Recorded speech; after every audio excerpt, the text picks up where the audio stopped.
So Rafa, well done. Do you feel that your game and your physical condition is improving each round? Well, yeah, I played for first set, without a doubt, have been my best level on the tournament. Yeah, well, it's normal too because I was able to practice for 2 days in a row. That makes an important difference. But at the same time, yeah, it's important to find a positive feelings. No, my physical condition needs to keep improving. But I think this match helps too. No, I was not able to practice the proper way for the last 19 days.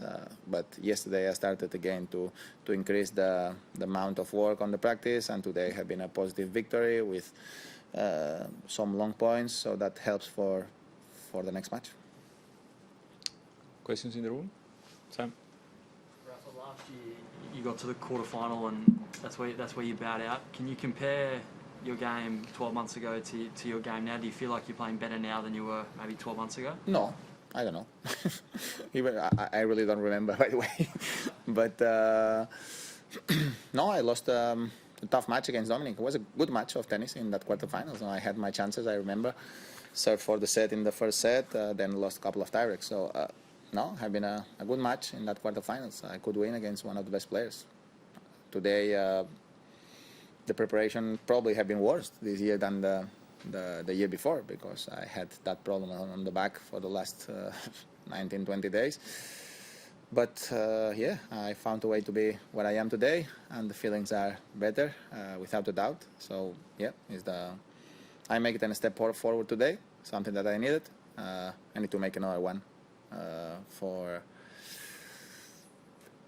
Wednesday against Tsitsipas, I think, gonna be. No? I don't know. It's official? They play tonight. Sorry. They play tonight? Yeah. Okay. Well, I don't know, maybe I think I heard that Berrettini was a little bit injured, but not official at all. Sorry for that. But yeah, something. Well, I messed it up, but Mark. was Nicola's fault, not my fault. Mark. You mentioned that first set is the best level you've played so far this tournament. Obviously, you didn't get any lead-up matches coming in. So how far off your best do you think you are? I know that's a tough question to answer, but how do you feel? I don't know. Things are not mathematics in sport. No, difficult to find to have a clear answer on that. No, I mean, things on a sport change quick. You know, sometimes you feel that you are so, then you win a couple of matches and you feel the best possible. No, something that happens plenty of times. So I think I had an amazing preparation for the tournament. I practiced very well in Mallorca, and first week in Adelaide have been fantastic. Then happened what happened with the back. Of course, that stopped me a lot. But I was able to win the 4 matches already here. So now I'm gonna have a very tough opponent in front. I need to play my best.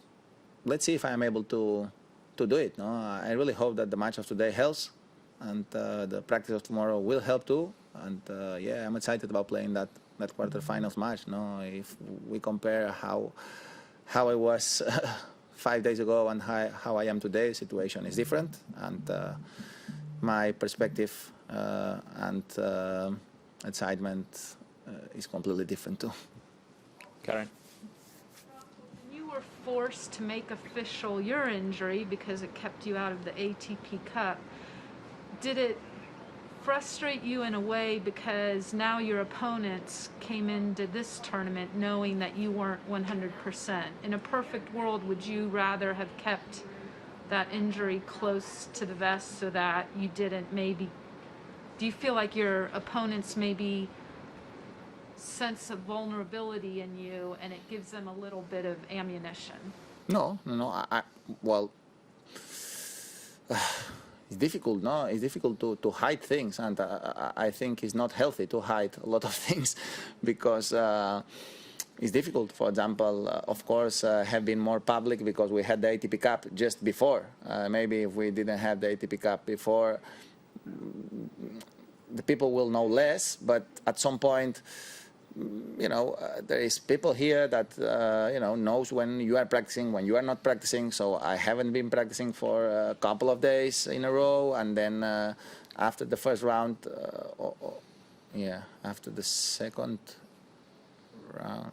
Yeah, after the first or second round, I didn't practice the day after either.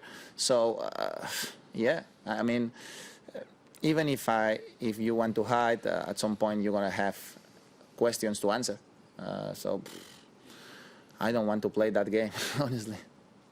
Last two in the room, Matt and Rafa, you said a couple weeks ago that you're not motivated by collecting Grand Slams. Well, of course I am, but I am not obsessed. I said. No, okay, not obsessed, but and obviously your body has gone through a lot.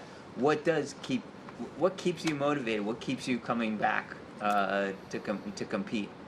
Playing tennis. No, I like tennis. I like what I'm doing. No, that's the main thing. No, I mean, of course I am very motivated to win Grand Slams and to play in the most important events of the year. No doubt about that. The only thing that I said is I have never been obsessed to try to be the best or to try to no, I just did my way, no, and that worked for me, no. I think the ambition is important to have an ambition, but a healthy ambition, no. If you have too much ambition, then you can be frustrated when you are not able to achieve all the things that you wanted. No? So I never approached the sport and my career that way. So that's it. No, I enjoy. I give my best always. I try to compete at my highest standards every day. Sometimes the highest standards are 60%. Sometimes are 100%. But I just try to give my best during all my career. And that's it. For me, the main thing is come back home with the personal satisfaction that you give it everything. That's what gives me happiness and making me stay calm. last one in the room. When you get an injury during a tournament and you feel you can still play maybe, how do you make the decision between, okay, I keep playing because I feel I can win, and I stop because I don't want to make it worse and maybe be out for 6 months, I don't know. It depends of what kind of injury you have.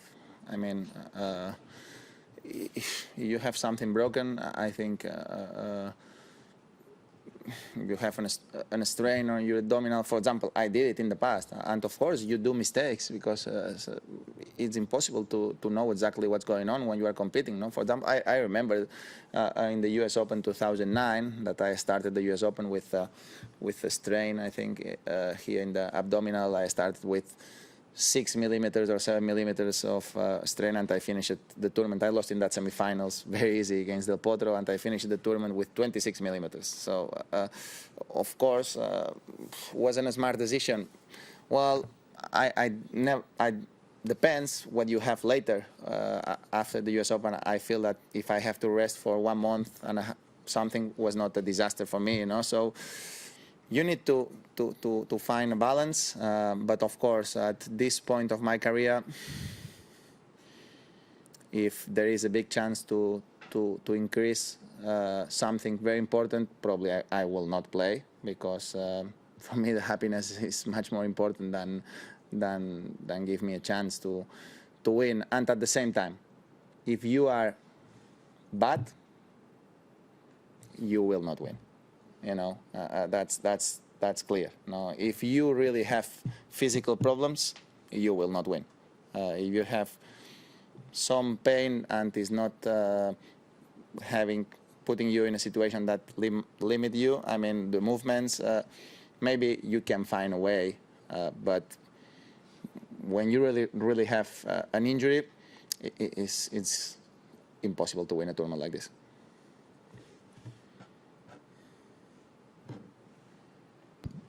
Okay, we'll move online. Willie, first question, please.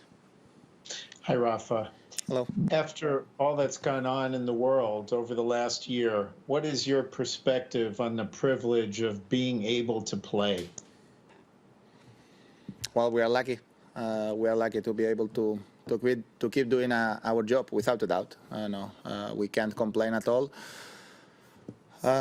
It's not less true that to keep going for a lot of guys is very difficult. A lot of guys coming from countries that they have to do quarantine when they are back makes the situation very difficult. A lot of people that have families that they can't come back home because they have to do quarantine home, and then they have to go to the next event, and they only can travel with 2 people, player plus 2, so they cannot bring the family. That makes our life a little bit tougher than usual, without a doubt. So it's not perfect at all, yeah, but players still have the chance to compete and to keep going. And at the same time, not only players. I mean, world of tennis, that we are not only, we are important, I mean, we are important persons in this circus, but there is a lot of important people here that needs the tour to keep going. A lot of workers on the ATP, a lot of workers on the tournaments, a lot of workers on every organization that needs the tour to keep going to hold the job. So it's important to have the tour keep going, but at the same time it's important to find solutions to protect the players that are in such a very difficult situation to play most of the weeks, so we need to protect them.